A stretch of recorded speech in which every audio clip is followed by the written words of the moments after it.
Today is the fifth Sunday of Ordinary Time, Cycle A. The context of today's first reading from the prophet Isaiah is the promise that Jerusalem will be a light to all nations who will come to worship there. However, at the time of the writing of this reading, many Jews had returned to Jerusalem from Babylon after 60 years of exile to find the city in ruins. The people living there were depressed, suffering from hunger and disease, because all the leaders and skilled craftsmen had been sent into exile. Without leadership and expertise, the economy based on agriculture was also in ruins.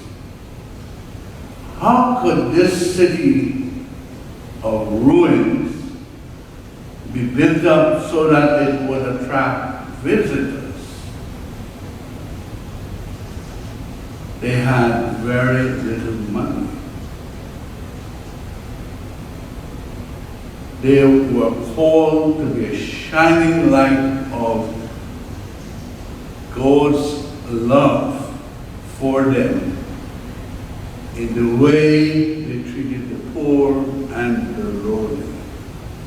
Do our prayers only focus on our needs and not include those of others we do not know?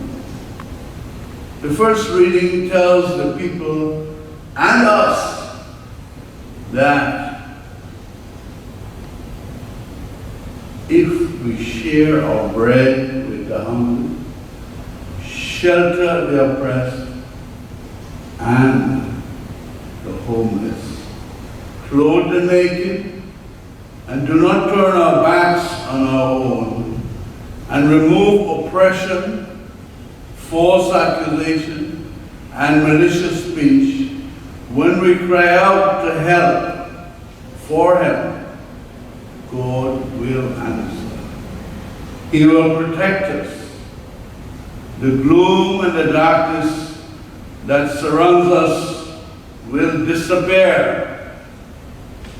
To understand Jesus' use of the metaphors of salt and light, we have to understand their uses in the ancient world. Without refrigeration, salt is the other means of preserving meat and fish. Salt brings out the flavor in delicious food. In the ancient world, salt was used to insulate large ovens. When this situation became contaminated, mixed with other ingredients being baked, it lost its ability to insulate. It was then scraped away, thrown out, and a new layer of salt was used to reline the oven. In our culture also, salt is also used to melt snow. Salt was a preserver, an enhancer, and an insulator. We are called to preserve the truths of our faith, to bring out the best in others, and to protect and defend others from evil, and to melt hardened hearts.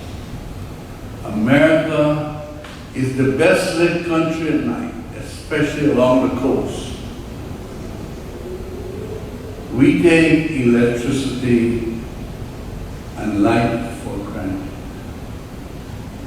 We do not appreciate the difference light makes when there is total darkness, unless we have lived through a natural disaster or spent the night in a very, very remote place. Imagine that you are locked in the praying room, and that was totally dark. He would be afraid. It would be difficult to know what else was in the room. Any plan to escape could only begin until you understand your surroundings. Imagine the vast difference it would make if you would light a candle. Such is the transforming power of God's love. Light is the metaphor for the wisdom, knowledge, and love of God. It must be seen as well as experienced. We have a duty to evangelize, to spread the teachings of Christ. Our wisdom and knowledge of God is for our salvation and for the salvation of others. It must be shared. If we have knowledge of how to obtain eternal life, it is selfish to refuse to share it with others. God is love. Therefore, if we radiated the light of Christ, we shall also radiate His love.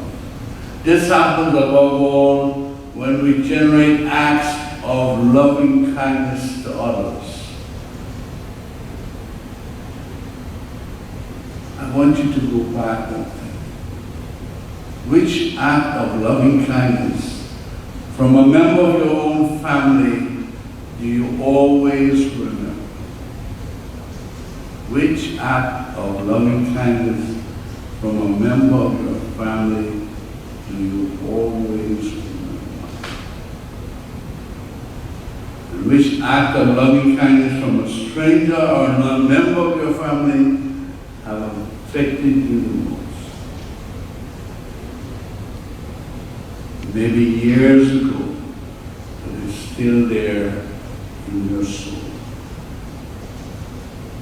Now that we realize how important acts of loving kindness are, and they stay with us for many, many years, let us go and produce more acts of loving kindness.